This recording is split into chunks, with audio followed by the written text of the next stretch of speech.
அங்கே ஒரு சர்ச் இருக்கு. மணப்பாடு திருசிலுவை ஆலயம். இந்த இடம் எங்கே இருக்குன்னு பார்த்தீங்கன்னா, தூத்துக்குடி மாவட்டத்தில் தாங்க இருக்குது. திருச்செந்தூர்லேருந்து சரியாக சொல்லப்போனால் ஒரு 18 கிலோமீட்டர் தூரத்தில் தான் இருக்குது. இந்த திருச்சிலுவை ஆலயம் வந்து உலக புகழ்பெற்ற ஆலயமா வந்து கருதப்படுதுங்க. இந்த மணப்பாடே வந்து பார்த்தீங்கன்னா, உலகத்துக்கே தெரியப்படும் இடமா இது இருக்குது அப்படின்னு நம்ம சொல்லலாம். ஆனா இந்த இடத்துல வந்து பார்த்தீங்கன்னா, நெறைய படங்கள் வந்து ஷூட்டிங் பண்ணியிருக்காங்க. இங்க வந்து நெறையா பேர் வந்து சுற்றுலா தலமா வந்துட்டு போயிட்டு இருக்கிறாங்க. இங்க வந்து சர்ச் பார்த்தீங்கன்னா, நிறையா சர்ச்சுகள் இருக்குது. அதே மாரி பார்த்தீங்கன்னா, இந்த கடலே வந்து பார்க்குறக்கு ஒரு வித்தியாசமாவும் நம்ம பார்க்கலாம். ஏன்னா, இந்த கடல்ல வந்து பார்த்தீங்கன்னா, 2 விதமான வித்தியாசம் தெரியும். ஒரு பக்கம் வந்து அலை உள்ளது தெரியும். இன்னொரு பக்கம் வந்து அலையே இல்லாத ஒரு கடல் தெரியுங்க. அப்பேற்பட்ட இடம் தாங்க இந்த இடம். இந்த இடம் பார்த்தீங்கன்னா, பார்க்குறதுக்கு வந்து ரொம்ப வியூ வந்து ரொம்ப நல்லா இருக்குங்க. இந்த பகுதி பூராமே வந்து எல்லா மக்களுமே வந்து அங்கங்க நடமாடிட்டு இருப்பாங்க. அப்பேற்பட்ட இடம் தான் இடம்.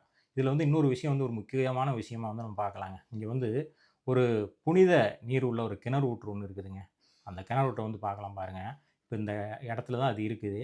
ஆனா அது வந்து எப்படி அமைச்சாங்க அப்படிங்கிறது தெரியல. ஆனா இது கடற்கரை பக்கத்திலேயே இருக்கு. இந்த தண்ணி வந்து இனிக்கும் அப்படிங்கிற மாரி சொல்லப்படுதுங்க.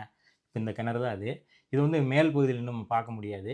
கீழ் பகுதியில போனோம்னா, ஒரு சுரங்க கோயில் ஒண்ணு இருக்கு. குகை கோயில். அந்த கோயிலுக்குள்ள தான் இந்த நீரூற்று இருக்கு.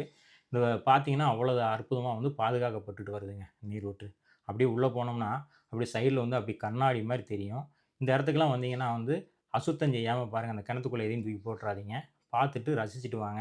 அதே மாரி ரொம்ப வியப்பா இருக்குது. இந்த இடத்துல எப்படி இவ்வளோ நல்ல தண்ணி இந்த இடத்துல இருக்கு அப்படின்னு ஒரு வியப்பாவும் நமக்கு தோணும். அந்த அளவுக்கு வந்து நல்லா இருக்குதுங்க. பார்க்கறதுக்கு பாருங்க எவ்வளோ கண்ணாடி மாரி எவ்வளோ நீட்டா இருக்குதுன்னு.